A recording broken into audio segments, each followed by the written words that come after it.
to the Mojo Market Report. Here's your hosts, Dave Sturchio and Chris Gueci. Good morning, everybody. Welcome to the Mojo Market Report here on a Thursday. Week 5 is here, ladies and gentlemen. I can't believe we're saying that already. I mean, I'm going to keep saying that until I'm blue in the face on how disappointed I am, how fast the NFL season is moving. It is Dave Sturchio. It is Chris Gueci, A5 Anthony behind the glass here at Chop Studios. And we got a good one just like yesterday. Yesterday delivered. We had a lot of nice positive feedback from yesterday's show via the old school, new school comparisons, and we're going to be doing that midweek going forward. I think it's a really cool idea. There's nothing that I enjoy more than, talking a little bit old school football, because that's when they were Dave men. is the king of the get off my lawn. You will find out soon enough. I am not a get off my lawn guy. I simply say that, and I can't You teeter on the get off my lawn. All right, whatever. Maybe I do, but I like the old school mentality. I do Obviously, too. the players are well more athletic nowadays, bigger, stronger, faster. Right? That's a thing. Everybody knows that. So I'm not. It is what it is. So anyway, this week we've been covering, or pretty much the last 2.5 weeks, we've been covering on the day-to-day when it comes to the Mojo Market Report and how these guys are climbing up, how they're falling down, go long, go short, the multipliers, everything like that. We've been educating you guys as we go. But now, being that we're 4 weeks in, 4 weeks equals a month, right? Technically, right? I mean, it does. That's just calendar, right? That's just the world. So anyway, the month is kind of over as we head into week 5. So it's kind of start to look like we could start looking at some trends. We have some trends now that we could kind of dissect that we haven't had the options to do previously. So I'm excited about that. Here we are. And we're going to get into some monthly trends here with some of the month's top movers. Not all of them, because it is a little bit layered and not all guys are worthy of a conversation. But the guys that we're going to talk about, I think, are very prevalent, and maybe there could be a lot of people already invested in these guys. And if not, I don't think it's, for guys that have gone up already, I don't think it's time to say, oh, I missed the boat on that, because we'll talk about it. There's a lot to be earned here. 100%. And like I said, and I want to specify this because I know I've been hammering home the multipliers and like everybody just go multiply everybody. There is some risk involved, okay? Like, let's not, like, every player that I've ever said to go invest in, they will have bad games. And if you have a bad game with a multiplier, that could mean bad things. So I just want to preface that before anything else, because again, I will probably tell you to slap some multipliers on some of these longer term plays throughout the course of this show. But again, just tread lightly, be careful, be wary. It's not always a guarantee, obviously. All right, so we start with one that I don't really enjoy talking about this guy, but I am an investor in this guy, and that's Jalen Hurts. Over the first month of the season, the kid is lighting it up for the Philadelphia Eagles. The most important stat of all, the Eagles are 4-0. So they're going into another game coming up this week against the Cardinals. We'll touch more on that tomorrow. And then they got the Cowboys after that. So maybe a little bit more of a non-relaxed schedule. They've played some teams. They've won some games kind of outright. There was wasn't close. And then there's some games where they were behind, like last week against the Jaguars. But a guy like Jalen Hurts hasn't really kind of not weathered. He hasn't had any tough situations to deal with thus far in the season. The Eagles are rolling. They've gotten out to an early lead in 3 of their 4 games. The first 3 weeks, it was the tale of 2 halves. They played dynamite in the first half, and in the second half, it's a combination of adjustments being made by the defense. Don't want to take all the credit away. But it's also the Eagles are up 40, 30 points. There's no reason to keep the foot on the gas. They kind of just tailed it back a little bit and ran the ball a lot more. Yeah, for sure. Jalen Hurts, now just so everybody's aware, this is why he's on this upward swing.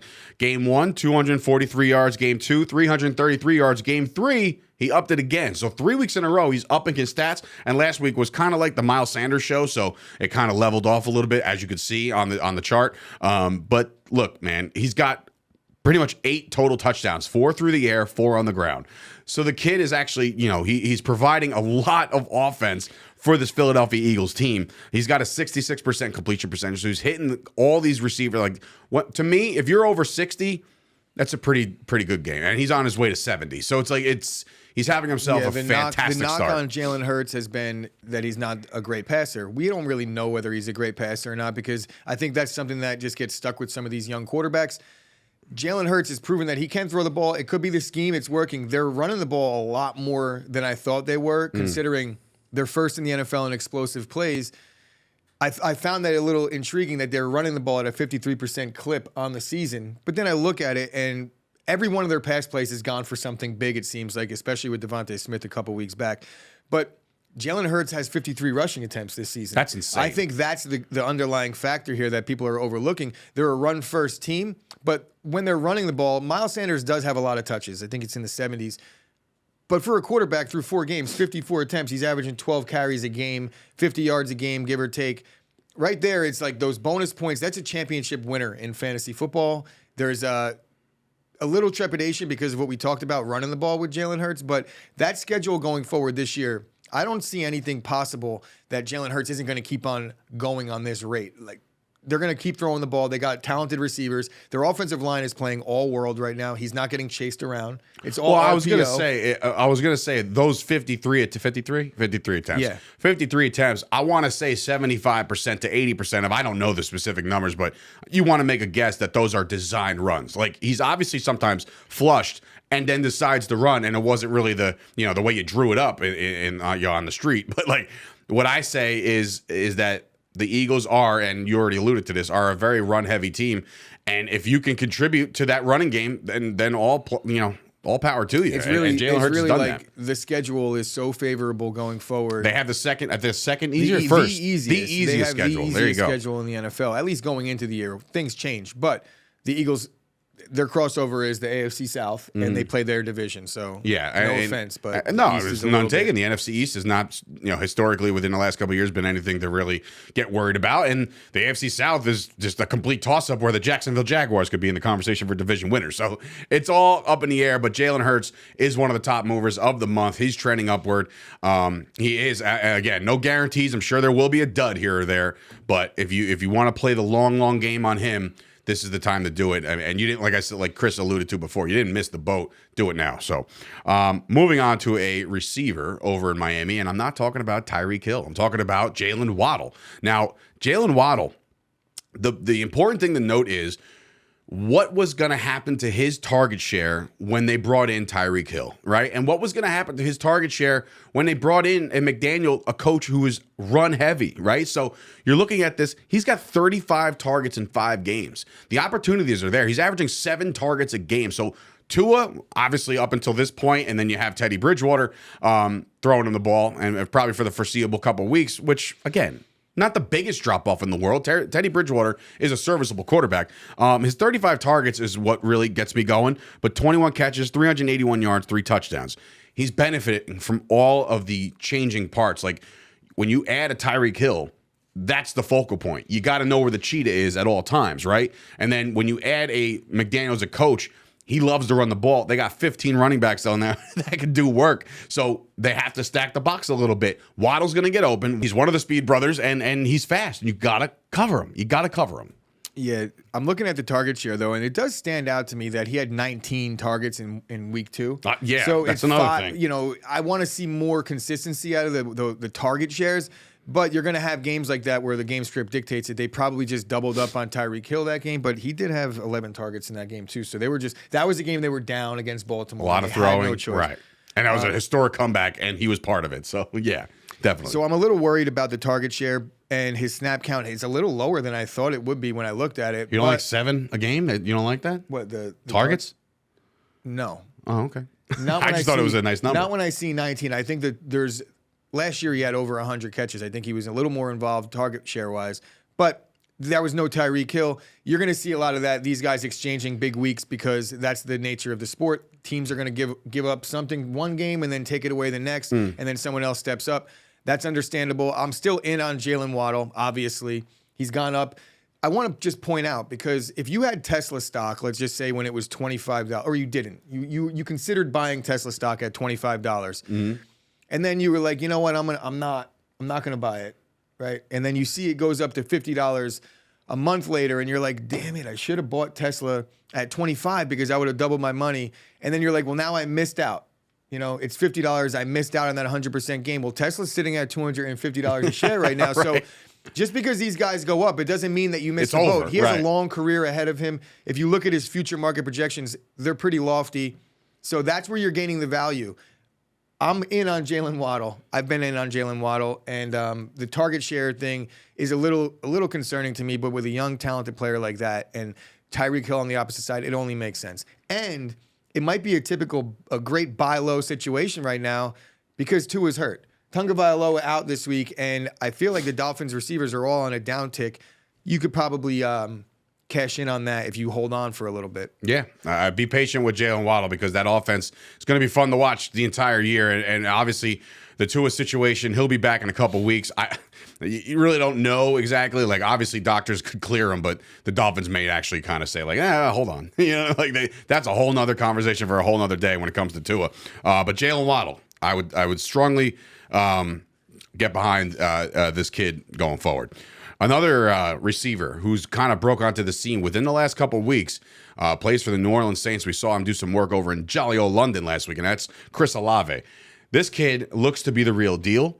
He looks to be under the learning tree of a one-time one of the best receivers in football, Michael Thomas. You know what I mean? Like, the surroundings that he has on that team in particular, there's a lot to learn from. And when I look at him, he just had 3 targets in game 1. So you're kind of like, are they going to use him or nah? But all of a sudden, within the last couple of weeks, it's jumped up. Back-to-back 13 target games, right? 7 in London, and he scored. So, again, my thoughts on Chris Olave is that, I think that based off of Jameis Winston, if he's the guy, he's going to eat. If Andy Dalton's the guy while Jameis was hurt, he might settle back a little bit. Maybe that's why his targets were down a little bit last week.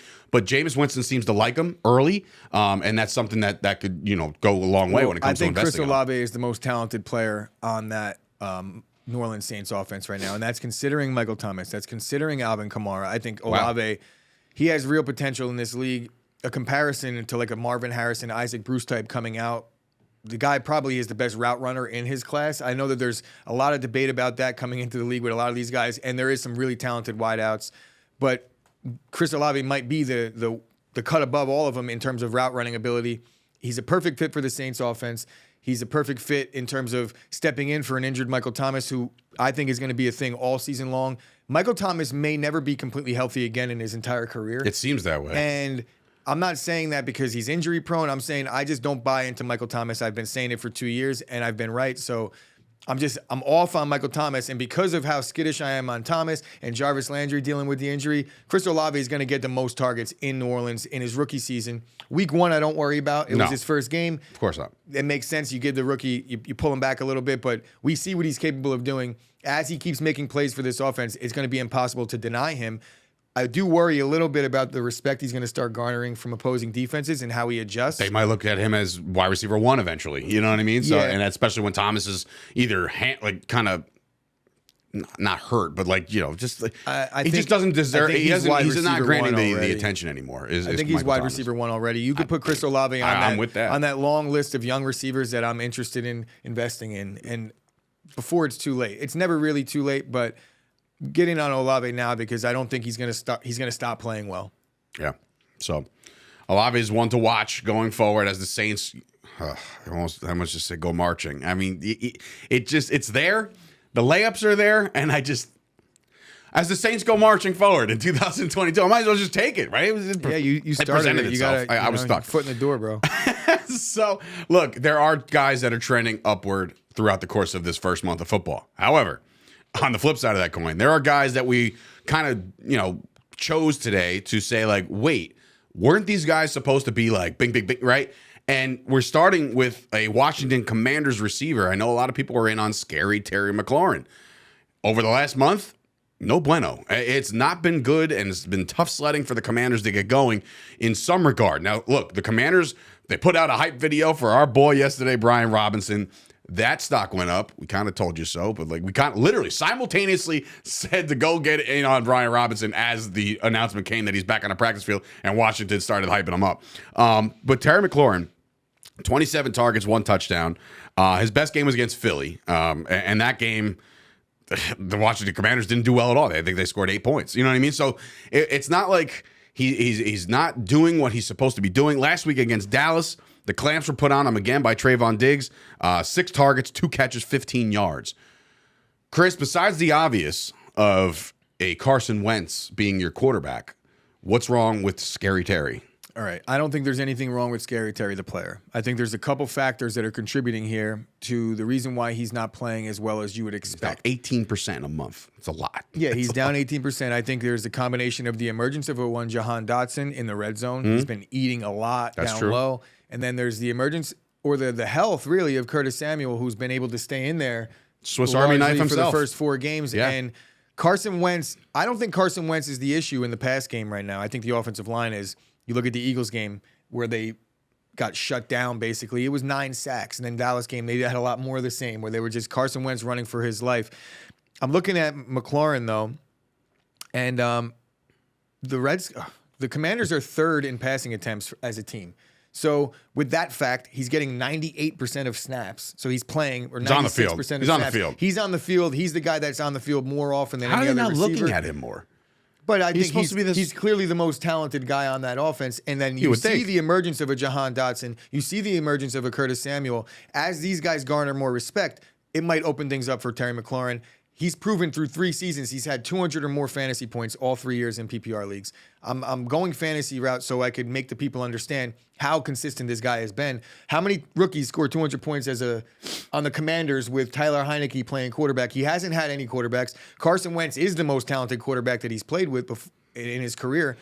I'm not worried. The pedigree is there. The guy has played above his head up to this point in his career. I'm not going to have one bad month where, if you actually look at it, it's not really that bad. It's not bad considering 1 month of football. I'm seeing a nice little dip.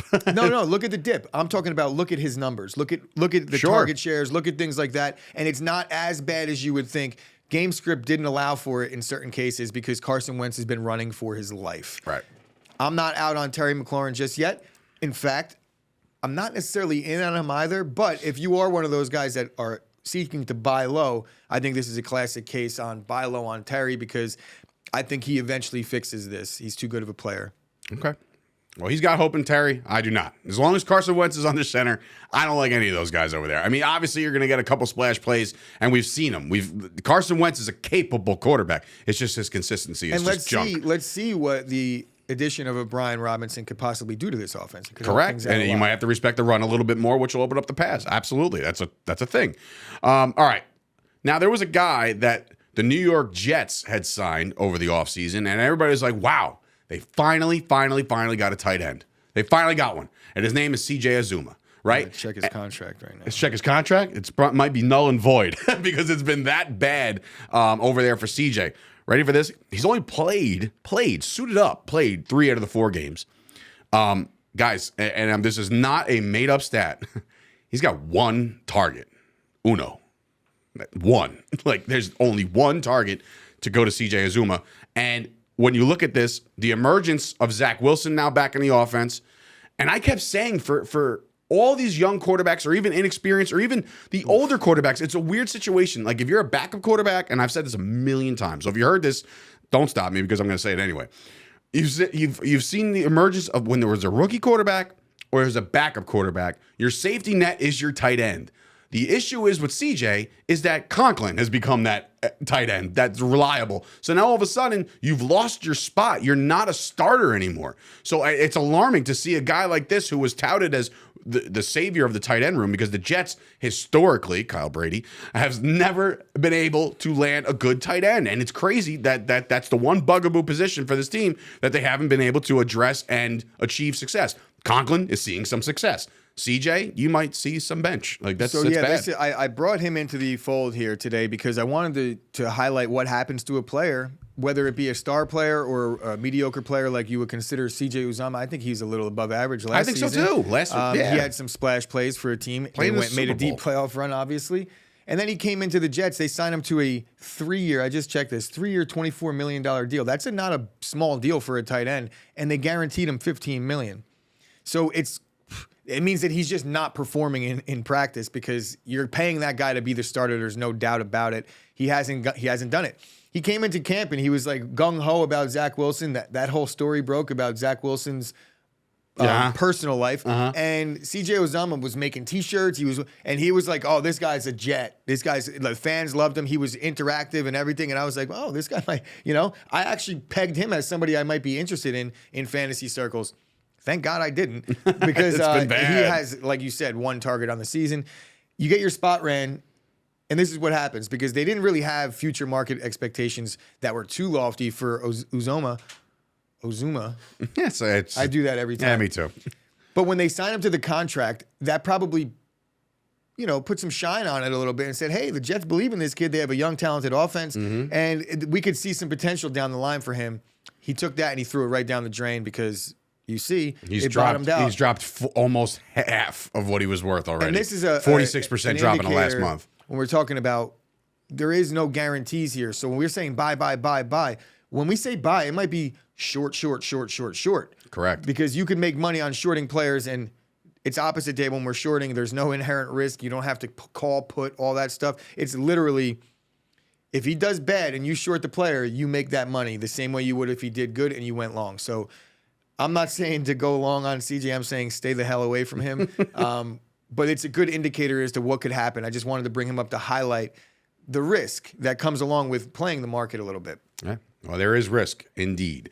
So hopefully within the first month of Mojo, I believe it's been active for 3 of the first 4 weeks, right? So hopefully you guys have made some money. I know I have. My brother shot me a text today. He was so pumped, like a screenshot of his portfolio with the "let's go," because he saw what he's listened to the show. I've been dabbling left, right, center a little bit week by week. But I haven't exactly loaded my portfolio yet, because I haven't either. I'm the type that's like, I need to take it all in first. It's a financial decision, so I do my due diligence on it, and what I'm coming up with is pretty decent, I feel like. So as I make my investments, I'm targeting certain players. We'll talk about my portfolio maybe when we get to that point, but I'm learning a lot, and this is a very fun concept. It's like my fantasy. This is how you know me and Chris are complete opposites, because he's like, I'll wait until it's all solidified and everything's like tight and buttoned up and all this research is done. I'm out there sharing screenshots every day. I'm like, look at me go. I'm so excited. They're right coming, now. Boys and girls. Yeah, I promise. no, listen. And you know what though? Look, let's call it. Every inkling he has, every feeling he has, we share an office, right? So it's like, oh yeah, is that what you? Okay. Yeah, I'm over there. I'm buying. So let's tread lightly, but go cash. I know Romeo Dobbs, you could just get in on now. I'm going to keep on saying that. Oh, no, Christian Watson, too, who has been compared now by Rodgers to a Devontae Adams. Fair. Good point. Oh, Great yeah, point. Great point, Hey, I'm Aaron. all about it. Aaron Rodgers. I'm not to hijack the segment here, boys and girls, but Aaron Rodgers did say the other day that, it would be a factor if these 2 young receivers emerge. Would it keep him playing a little bit longer? Oh, here we go. Great. Boost That Aaron, watch those projections up a little bit for Aaron Rodgers. If he plays 4 more seasons, then what? Which, by the way, he's got a plenty of banked value. So the play on Rodgers is a multiplier play. All right, he's just like a Tom Brady, where the percentages will move ever so slightly. But if you put a multiplier on him, you'll see it. You'll see a gain. Or he'll throw another pick 6 and it'll fun stat. So the Eagles are number 1 in explosive plays. Which team do you think is number 2 in explosive plays? Over here, the Packers. Yes, and that would be surprising to most, but that running game is really cooking right now. So. Anyway, speaking of running games, we got a Thursday night football game to play tonight, and there is no running games because both starting running backs are out. Javonte Williams tears his ACL, gone for the year, and of course, we saw the indicator yesterday that Jonathan Taylor was ruled out. So now it's the battle of the backup running backs here tonight between the Colts and the Broncos. Side note, shout out to Amazon Prime for the graphic previewing this game. Jonathan Taylor is on the left. And Javonte Williams. No. Jonathan Taylor on the left, Russ Wilson on the right. Anybody see a trend? Matt Ryan's playing in this game. How about you put 28-3 right there on the graphic? Oh my God, the digs at this guy. Like, let it go, man. Let him live. The 28-3 thing is over. It's way beyond past time. Anyway, I thought I'd bring that up because I think it was funny. But when you look at this game, who's going to get the ball? You look at the Colts right off the rip. You're thinking, is it Hines season? Because his stock went up throughout the course of this week just based off the availability. But there's another guy in that room that we might know that's actually played for the Broncos, right? Are we looking at Philip Lindsay? Philip Lindsay action, yeah. Do you think he's going to get any? Right? Does he suit up? I'm in a dynasty league. I am a proud owner of Jonathan Taylor, and I was stuck in a tough situation because my backup running backs aren't good. And did you mean to send that trade to Dalton of Mojo yesterday? Yes. Oh, okay. I thought you were texting the wrong guy. I was like, are you talking fantasy right now? I sent him a trade because I read one of his articles talking about Kyle Phenomenal Pitts. stuff on mojo.com, by the way. And he was talking about Kyle Pitts and how he's the number 1 dynasty league player that he would target out of everybody. Number one, Kyle Pitts. And he said, always invest in first-round picks if you can. Well, in this case, it was a trade a first-round pick next year for Kyle Pitts. So it was like breaking one of his rules while applying one of his rules. I thought I would get his insight on it. So Dalton, when you watch this, hit me up, dog. And where were we, though? The running game. The running Philip game. Lindsay. Philip Lindsay is the guy that I would look to in this one. I think Nyheim Hines. I don't know enough about it. Was it Deion James was his name? Deion James. He played for the Yankees. Not Deion. He did. He did, right? What a throwback. Deion Jones. There's a guy that's stepping up and right. maybe getting some carries, but we haven't seen him in the NFL yet. I know Philip Lindsay's a proven commodity. The thing that scares me, though, is that Indianapolis Colts offensive line, while they're the highest paid unit in football, they have not gotten it done this year. And if you're looking at a team like the Broncos, they just got embarrassed on the ground. You know, Josh Jacobs tore them apart. And going into that game, they were really ranked high in terms of adjusted line yards for their defensive line. They lost a smash mouth football battle to the Raiders. And I feel that's very un-Bronco-like. That's very un-Bronco-like. I feel like the Colts offensive line in this one and the Denver Broncos defensive line are both reeling, and it's very interesting to see which one is going to actually step up and play the way they're capable of playing. I lean towards the home team in this one. I haven't seen much out of the Colts yet. There's no respect for their receiving core at this point. Is it me or has the Broncos been primetime 3 out of 4 weeks? Yeah, they have been. Like, is it all because they got Russ? Like they're like the new look Broncos on Thursday night, on Monday night, on Sunday night. In these games, it's kind of pointing to the reason why I'm very leery on investing in running backs, because Javonte Williams, you know me. Yeah. You know Javonte's been my guy. He's been your guy, yeah. I love North Carolina and college football. Javonte, I followed him. That's why I talk about Michael Carter at length. These are my guys. And I was all in on Javonte. Some of his advanced metric stats were like yards after contact. He was tops in the league, better than Jonathan Taylor last year. And then their injury happens, and it's just like he has no value whatsoever now for a full year. Do you entertain the long-term play on a Melvin Gordon? I know he's aged a little bit. I know he's going to get the rock a lot more, obviously. They got Boone. They signed Latavius Murray off the practice squad of the Saints, which, by the way, heist job. Like, shout out to the Saints for not doing their due diligence after he actually ran the ball pretty well. And I understand that Kamara is going to be back and they have Mark Ingram and everything like that. But shout out to the Saints for just not elevating him like full time. He went right back to the practice squad, and the Broncos were like, thank you. That's going to be a jumbled backfield. I also think that there might have been a little bit of a respect thing given to Latavius Murray, because the Saints and him have a very good standing relationship. He's been on them like 8 times. Whenever they need a bat, right, yeah. I'm sure he'll be back this year. Right. When Denver cuts At some him. point, yep. Denver. Yeah, when Denver cuts him. But yeah, Latavius Murray, I don't think he's going to steal any carries from anybody right away. No. And I do think Melvin Gordon's going to have a solid year, but I worry, man. He's getting up there in age, and Denver's struggling to move the football as it is right now. The only team that's struggling to move the football more than Denver is probably the Colts. Right. The only metric that the Colts are better than Denver. Banger here on Thursday night, boys. The only metric that the Colts are better offensively than Denver is red zone offense, and that's largely contributed to Nathaniel Hackett's play calling and the fumbles at the goal line in week 1. You know. Yeah, totally. One more question about the Colts in particular, because obviously the running game is just a jumble thing, and you can invest in Hines or whatever the case may be. I got to know about their pass catchers, okay? Specifically more about the receivers. We haven't seen much out of Pittman yet. You know what I mean? And this kid broke onto the scene last year. Do you think he finally gets it going tonight? Look, we realize that both running games are playing with house money at this point, like backups. We don't know what we're going to see out of it. Does Matt Ryan put the ball in the air? And if he does, is it going to be Michael Pittman season one more time? I don't know. It's very alarming, right? Even Alec Pierce is getting involved. I think Michael Pittman's still dealing with a little bit of a nagging injury. It looks like that to me. Plus, when you can't get the run game going, and that's what the Colts are built on, nothing is going to work. This is true. The minute Matt Ryan, if you're having 3rd and long situations on the Colts, that's not a good spot for Matt Ryan to be in on any team. I don't care what the weapons are like. And the offensive line is failing. So 3rd and long, the defense knows what's happening. They get to peel their ears back. That's what's happening with the Colts pass catchers. If you look at week 2, they didn't even play. None of them. Yeah. It was none of them. They didn't have anybody, so you throw that game away. You want to give the Colts a pass because of things like they've dealt with a lot. And they have been a team in the past that has sucked early, and they turned it right around and challenged for playoff spots. I think that they have the capability to do that this year. No Jonathan Taylor this week. It could be the time where the offensive line uses this moment to rally together and say, you know what, we have to step up now. Yeah. We're not living up to the billing. We're getting paid $40 million. I mean, Quentin Nelson, to me, is the best guard in football. Oh, well, he sure was, but guess what? Now He's it's Zach not Martin. right now. He's not right now, and that's just the way it is.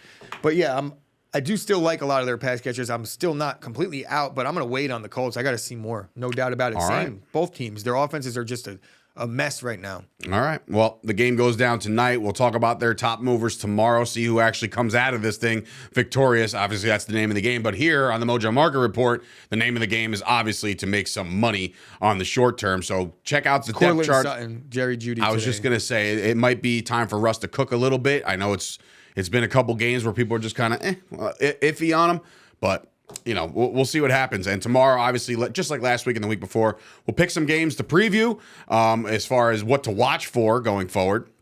And yeah, that'll do it today for another episode of the Mojo Market Report. So for Dave Sturchio and of course Chris Gueci right here at Chop Studios, we hope you enjoy the football. We hope you enjoy the trends. Keep your eyes open for all those extracurriculars when it comes to Mojo. And I'm talking about all the multipliers these guys are offering each and every day. Keep the emails open. Keep your eye on Twitter. Everything these guys have to offer, keep your eyes on that. So we'll see you guys tomorrow. Romeo Dobbs, get him. Not even a game.